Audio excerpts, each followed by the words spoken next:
welcome to ALN Thursday at 4. It is Thursday at 4 p.m. Eastern Standard, and it is October 1st, 2020. Thank you all for being here. I'm Nick Kanoki, the producer of ALN Thursday at 4, and I'm calling in from my home in Lander, Wyoming. One note before we begin, if you guys have any questions out there, please put them in the chat. We'd love to answer them, but we'll get to them in the last 5 minutes. And without further ado, Mike Bordenaro, Director of Communications here at Asset Leadership Network, and CEO Jim Dieter. Welcome, everybody. Hey.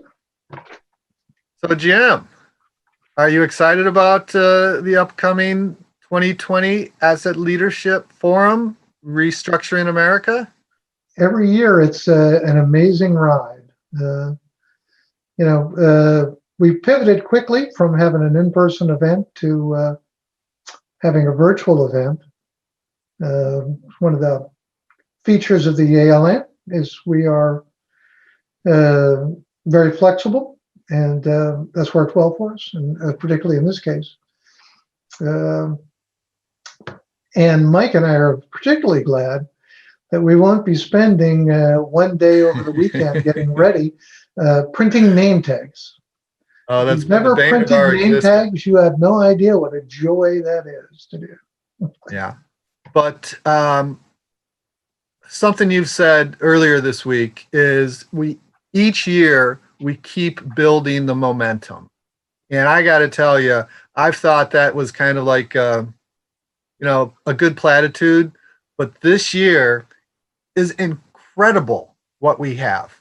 We've got the CEO of the first U.S. airport to be ISO 55000 certified, talking about what the benefits are and why he's expanding the certification. This is a CEO who knows ISO 55000 on a chapter verse level. That's going to be a good testimony. We've got the administrator of the first hospital in the world to be ISO 55000 certified. And again, they're expanding it. And thank you, Jim, for getting me involved in this, because it's so neat to be able to understand the background of this. So Art Kurland, our senior fellow, said that even though their certification for ISO 55001 is for personal property, his assistant director is spending 80% of his time teaching the real property asset managers how to start using and incorporating ISO 55000. So it's expanding inside the hospital, it's expanding inside the personal property. Then we've got the executive director of assets for the Department of Homeland Security talking about how they're using a collaborative approach to break down silos between ISO asset categories. It's exactly what we've been talking about, and now we've got top-level people coming in and saying this. Okay, Mike. So take a minute. You talked about getting involved in the ALN. Share a brief version of your first experience with the ALN, because I remember it very well. I do too. So I had been working with Jack Dempsey for 5 or 6 years, promoting what he was doing in the Coast Guard. And when he went into private industry, he found out about the Asset Leadership Network. And 2 weeks before the first event in Washington, D.C., he gave me a call, explained to me what ISO 55000 was and what this new group Asset Leadership Network is doing. And I hung up from Jack and I booked a ticket to Washington to make sure I attended that. The ALN pre-meeting was at Jacob's office where Jack was working at that time. So I, without even being invited, I just went to that meeting and started taking notes and making comments. And 20 minutes into the meeting, Jim looked at me and goes, "This guy's a keeper." Highest compliment I've been given, and I am very glad to prove you right. My lasting image is in the sessions when they get to question time, Mike could be, I got a question, I got a question. And sometimes it was a question and sometimes it wasn't. But, you know, it was a statement, yes. But getting back to the focus on everything that's happening, the other thing I'm excited about for this event is your keynote on the definition of asset leadership. You want to give the attendees a little bit of a snippet of what you're going to be saying there? Yeah, it's good. You know, we picked the name Asset Leadership Network after a lot of thought. You know, was it going to be, we thought about calling it asset management, and we thought about calling it an institute. But there was already a lot of things named asset management, whatever. So we thought, oh, asset leadership. Well, Google that, and it's like, nobody's using that, and that sounds like what we want to do and what we want to be about. And then we thought, Asset Leadership Institute sounds kind of stodgy for us. We are much more about networking and connections in a variety of ways. So it became the Asset Leadership Network. And that has served us very well. And we never got around to defining what asset leadership was explicitly until this year.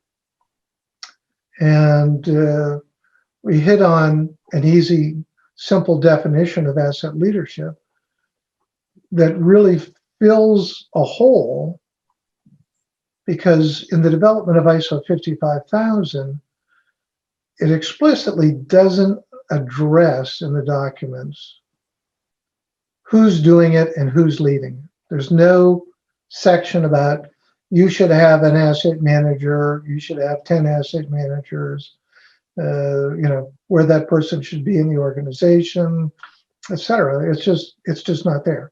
It's about an asset management system, or a management system for asset management. That'll be part of my presentation as well. But the definition we simply came up with is based on the definition of asset management from ISO 55000, which is the coordinated activities my dog just came in the room, so I'm sorry. The coordinated activities of an organization to realize value from assets. So leadership is, well, who's coordinating those activities? Well, that's where the leadership comes in. You know, its leaders are directing and managing and coordinating the activities of organizations to realize value from assets.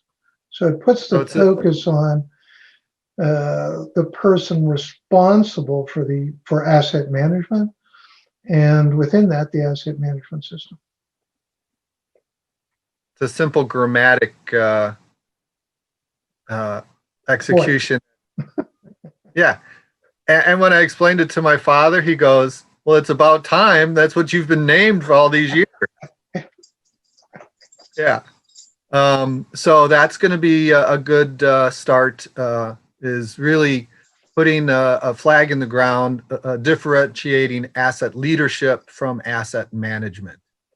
One of the things that you've said that I've always appreciated and have repeated frequently is that our bridges are not falling down because we don't know how to repair our bridges. Our bridges are falling down because leadership does not know how to gather the resources so that the people who maintain bridges can maintain bridges. So I've always seen this as something that you've got to get to the C-suite or executive directors, however you want to say it. That's why I'm so excited that we have those people speaking and saying what their benefits are. So are there any events that you're looking forward to, or that you think highlights? Oh, you know, when planning how many, 14 different events or something? 15. 15 now. So we started with 9 and we thought, well, that could be too many. I said, but we'll see how many of these really come together, because we had different groups of people working on them on different topics coming from a couple different angles. there's general interest topics, but there's also sector topics. And we just assumed that one or two of these would come together and we would just have a backup to plug in or whatever. And instead of that happening, things have multiplied like bunnies. And so now we have 15 events. And, with great speakers and interesting material in all of them. Yeah. Yeah. You can't say one of your babies is prettier than the others. So let's talk about the format. Jenny Zach, our ALN board member, came up with a real good approach for the 90-minute format. So got 12 90-minute format presentations, and they typically, not all of them, have a 30-minute keynote, a special presentation, and then a panel discussion on the topic. I think that's a great format. People who can only join for part will be able to get substantive information. Those are great. Then we've got 3 1-hour Thursday at 4 special presentations where we'll have U.S. federal asset managers speaking on a panel for the 4th time. Bob Leach is leading that panel. Bob Leach has been presenting on the Army Corps of Engineer asset management work since our 2nd event. So there's a continuity there. We have our first all Spanish presentation, which will be the 2nd ALN Thursday at 4. And that's going to be really exciting. Even though I don't speak Spanish, I'm looking forward to that one. Our final Thursday at 4 will be senior fellows talking about what they thought was important from the series of web events and what they're doing with their plans going forward. Yeah, next steps. The a keynote or a hallmark of these events has always been, it's more about who than how many. And this is, we've had some years, or most years, I guess, 25 to 40 federal agencies involved. And we're having impact in those agencies. Some more visibly right away than others. Involvement of the GAO, Keith Cunningham and Amelia Satchoy, over the years. Keith, I think pretty much from the beginning, through his relationship with Jack Dempsey. And it's really, it's certainly a factor in leading to GAO studies about ISO 55000 and its adoption in the government. And, now asset management is much more, or, is much more a factor in GAO's thinking about good government and, how that can be applied, across the government, DoD and the civilian agencies. We have Jack Kelly on the line. He's been instrumental in the planning of this event. Nick, will you make Jack a panelist so he can make some comments? Absolutely. Jack Kelly is coming in as a panelist. I will make sure that he has everything he needs. Hi, Jack. Hey. Hey, Jack. I've enjoyed hearing all your comments, and I think, and I certainly echo the thought that every year we seem to top the previous year, and it's just kind of awesome that we're able to do that, and it's a joy to be part of this enterprise. I should say that Jack Kelly started off being a senior fellow, an ALN senior fellow, and this year he has accepted a position on the ALN board. So we really appreciate his input. And Jack has a particular penchant for wanting to understand what's going on around the world. Jack, will you comment on our international scope this year?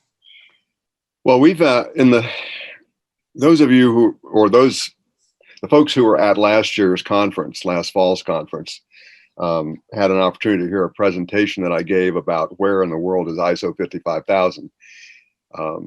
I became fascinated with that question because when Michael Hardy and I, another ALN senior fellow, were writing a white paper a couple of years ago, we looked into the question of how widely had ISO 55000 been implemented around the world. And the best measure of that is reports of certification. So Jim Dieter was kind enough to tell us about a website that the Technical Committee for Asset Management, TC 251, operates. And on that website, they list organizations that they say are known certified organizations. So we went to that list and realized that there are 4 countries in the world: Japan, the Netherlands, the United Kingdom, and Australia, that have like 10 times more organizations that are certified than any other countries. It's just the difference between those 4 and everybody else is just quite noticeable. So I became curious as to why that was, and so the search for why that was became the focus of my attention to put that presentation together. And in the process of doing that, I got to meet some pretty cool people from around the world. And we've got 2 of them that are going to be speaking at our conference this year. One is Peter Kohler from Australia, who helped create the Asset Management Council and was one of the founding people in the Asset Management College. And then also Hi, Peter. Peter's joining us again today. So thank you, Peter, for joining us. Yes, thank you, Peter. We need to talk still. In addition, Boudewijn Nijens, who's from the Netherlands originally, but currently lives in Canada, he's the convener for Working Group 3 within TC 251, and that's the communications working group, and they operate that TC 251 website. So these are 2 folks with really amazing perspectives on asset management going back a long, long way. And I think they're going to add a whole lot to our conference, and we're excited to have them. We also have Reese Davies speaking, right, and Ark Wingrove, and Daniel Ortiz from Bogota. And so we really are expanding our scope. The coronavirus forced us to make lemonade out of lemons, and I think this is some pretty good lemonade that we're having. Sure is. So should I share my screen so that we can kind of scroll through and show everybody what's coming up, and people can comment as sure, as we go through? And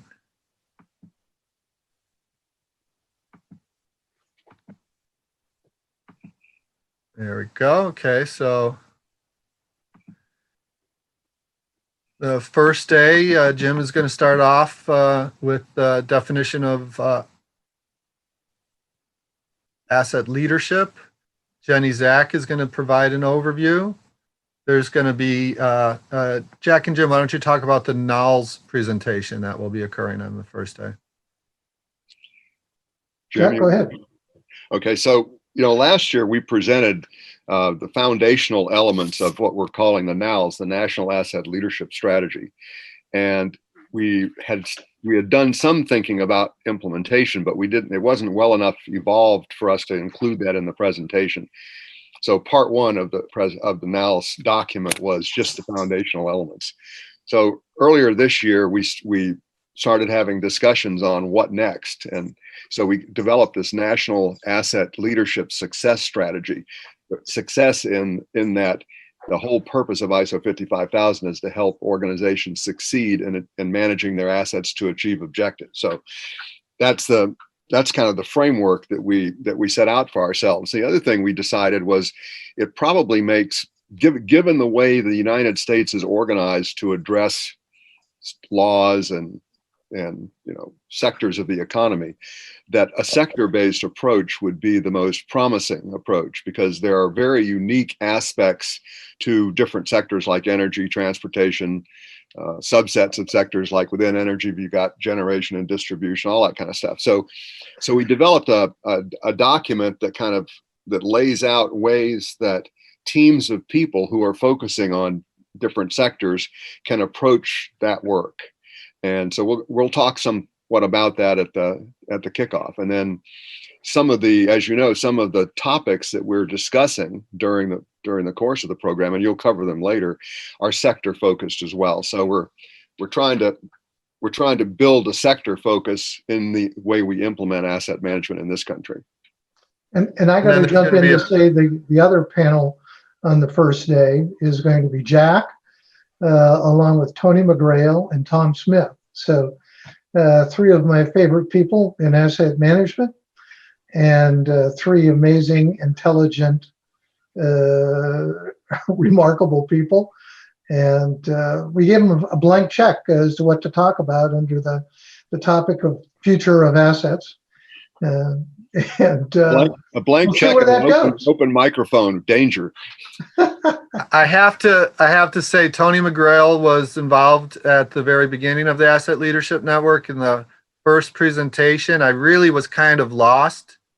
But he came up and said to a group of 120 people, "Can anybody tell me an asset that is not valuable?" Dead silence. And then he goes, "Okay, so we're talking about everything."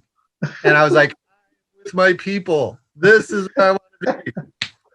Okay, we're going to have to go quicker because we've got a lot of events to kind of give a scope to. We kind of talked about this one already. Kofi Smith is from the Atlanta Airlines Terminal Corporation. And then we've got an array of people who will be speaking about infrastructure from a hands-on perspective. All-star cast. Yeah. Jim, you want to talk about this one? Absolutely. I think Amber's with us today and is a frequent participant. We'll have to get her on here we'll definitely have her on here as on a chat all by herself at some point in the near future. But, in this one, I have a little different approach in that we have three speakers. Amber from DOD, Doug Getz, who is Mr. NPNA and an educator around asset management and personal property, especially with contractors, and then Bill Garrett from GSA. So really looking forward to that. And then, geez, every time I say his name, I can just really feel it. But a good friend and big supporter of the ALN, and somebody who's had an impact on everybody he came in touch with in the asset management community in the government. Bob Holcomb has recently passed away. And we're going to spend the last part, and let it go on as long as it goes, to talk about Bob and allow people to say a few words about their appreciation or whatever they like to say about Bob. So that's really why I like this organization. Is it's personal. It's family. Yeah. Here's another all-star cast, demystifying standards and certification, and our own Nick Kanoki is going to be part of that because he is the backbone of our technology involvement. Nick, you want to talk a little bit about what you do? Oh, I help things run. Jack and Jim and Mike give me all kinds of database ideas, ways to leverage our network, in pursuit of this noble goal of kind of improving asset management and leadership in the country and the world. So yeah, I assist, and I have been taking a more active role in, in meeting people in the organization, really getting to work with more people than, Mike, you're great, and Jim, you're great, but it's been nice working with other people that, are involved in the Asset Leadership Network as well. Yeah.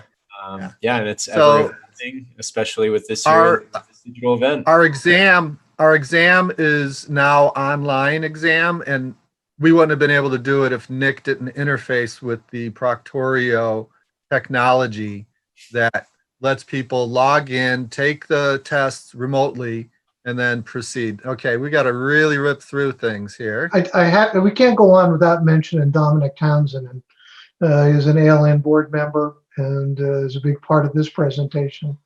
And it's really an opportunity to talk to somebody that's the global practice lead for the only organization that's accredited to certify organizations to ISO 55000 in the United States. So that's quite an opportunity.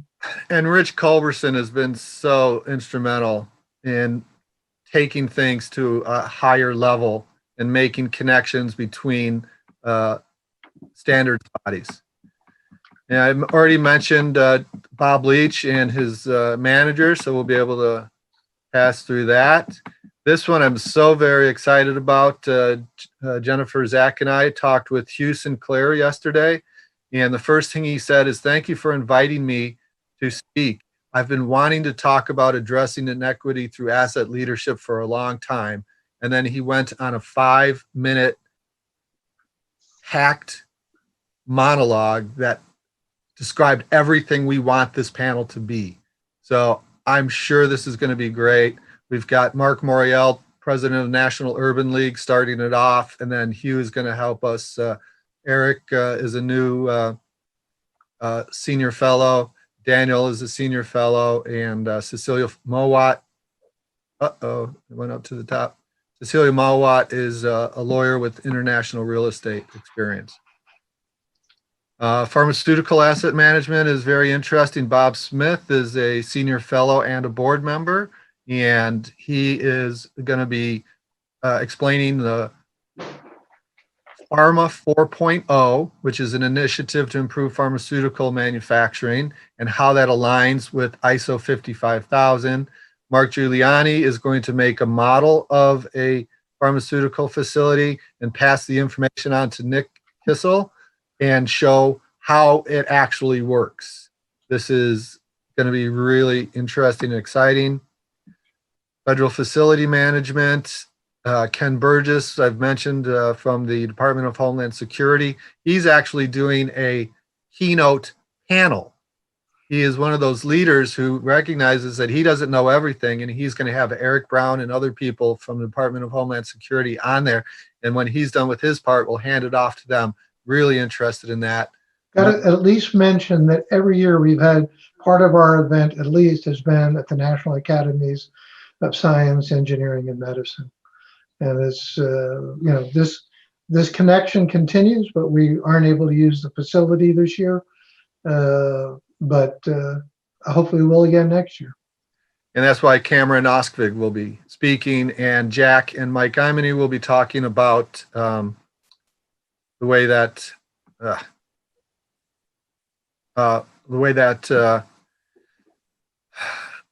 the National Academies is going to be publishing a paper that really emphasizes ISO 55000. And then Bill Broad is talking about how ISO 55000 is being used at NASA.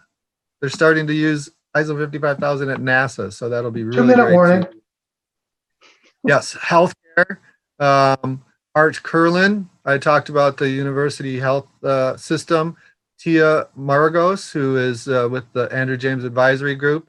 And then Ed Safdie, sorry, my fingers keep going. Ed Safdie used to be the head of the chief engineer for the U.S. Department of Veterans Affairs. So he asked his buddy, who's the current chief engineer, to be speaking. And if this only serves to connect the VA to ISO 55000, this whole event will be worthwhile. I talked about ALN Espanol. We've got the Federal Law Enforcement Asset Leadership panel that Moshe Nelson is leading, and Karen Lopez, Chief Asset Management for Federal Bureau of Investigations. How cool is that? Graham Thornton started that initiative last year. Yeah. Yes. Water and wastewater. We've got Uberlytics coordinating the presentation by David Collinsworth, the CEO of a significant Texas water authority. They're afraid they need more than 90 minutes. They've got so many good things to talk about. And then finally, not finally, but almost final, is a presentation by Peter Kohler that Jack Kelly was just so insistent. Peter have time. Hi, Peter. Jack is really your advocate, and we look forward to your presentation, and then there will be a chance for people to talk about the event and what was significance. And then the final event is the Senior Fellow Forum.